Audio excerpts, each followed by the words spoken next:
Hey, it's your boy Dustin from the Flying Chairs, the Rise podcast. And today, oh shit, I wanted to talk about this awesome story that I talk about all the time, but I love bringing it up because I have a cabin in Eagle River, Wisconsin, and this is where the incident happened. And it happened with Joe Simonton back in 1961. And he was just in his house eating lunch, and he just happened to look out his window, and there was a flying saucer coming down like an elevator right onto his driveway. And he just like, what the fuck? And he just ran out of his house. And there was a latch that opened where a human with like a blue tight jumpsuit and looked like an Italian man because he had olive skin, but very human, obviously. And he was not that scared enough to try to get a conversation going. And this ET had an empty jug motioning for water.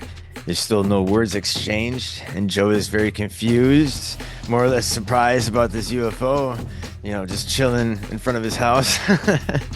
So he fetches some water for these ETs, and he noticed there was ETs when he came back with the water, and he saw two other guys in there dressed the same over this flat, flameless grill that were cooking these like pancakes.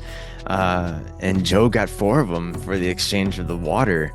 And again, he was trying to get a conversation going, and the ETs had very penetrating eyes where Joe couldn't really look at the guy straight in the face.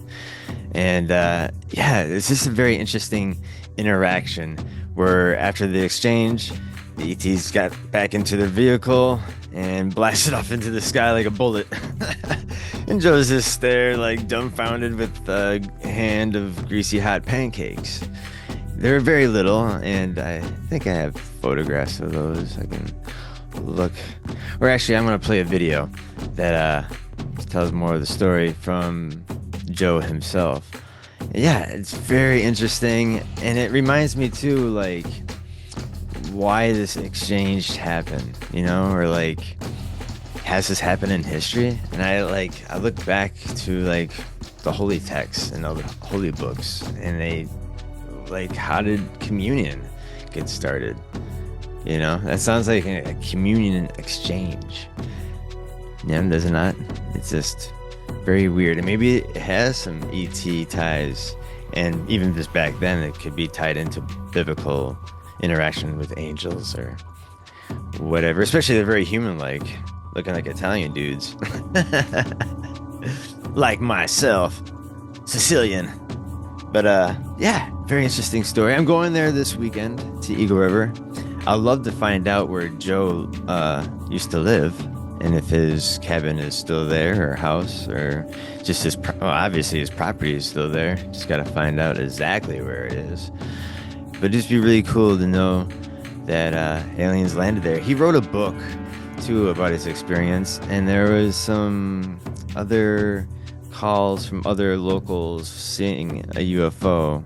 They reported it to the authorities. And the authorities were involved too. And the really interesting, cool fact about Joe's experience and these pancakes, that he had these studied by scientists, and they found out they're regular buckwheat pancakes, but did not have any trace of salt. Think about that. Everything organic on Earth has a trace of salt, even us, because of the oceans. Since the dawn of time. Even the trees, everything's got a little scent of the ocean, of salt. But the fact that these might not have been made on Earth, maybe there is a planet that didn't have any salt on it, but still had buckwheat pancake, or buckwheat in general, I don't know. It just makes you really wonder what the hell that was all about. And that evidence there, that says a lot too, right? Like this shit was out of this world. So hey, we got a video here. Let's watch it. Joe Simonton of Eagle River, Wisconsin, spins a yarn about an April morning in 1961. A morning when, he says, he came face to face with another world. Right here is where this flying saucer, this UFO landed. Right here about where I'm standing.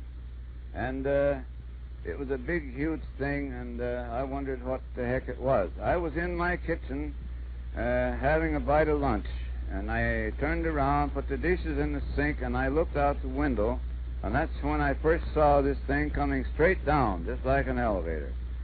And first I thought the roof went off of my house, and I thought, no, the roof is green, and this is bright. What the heck is it? So I rushed out to see what it was, and by that time there was a hatchway opening up in the top of it, just like the trunk of your car. And in there stood a little man. I say a little man, about 5 foot tall, holding up a jug or a container, and he motioned he wanted to drink. He motioned for water. So I walked up to him to get this jug, and I looked at his eyes, and they were so penetrating that I had to look away. So I went to the basement to get this water, and I thought, well, they want water, so I'll take it up to them and see what happens. And with that, I brought the water up, and he was looking at me when I first came out of the basement. But I didn't look at his face until I got right up to him. Then I looked up, and I handed the jug up with both hands, and I had that same look in his eyes, a sort of a penetrating look. And when he took the water, I balanced myself with this hand against the machine, and I stepped back a few steps. And then with that, he set the jug down, and he gave me a salute with the back of his hand, a gesture of thanks, I presume. And then, well, I gave him my salute. What am I going to do?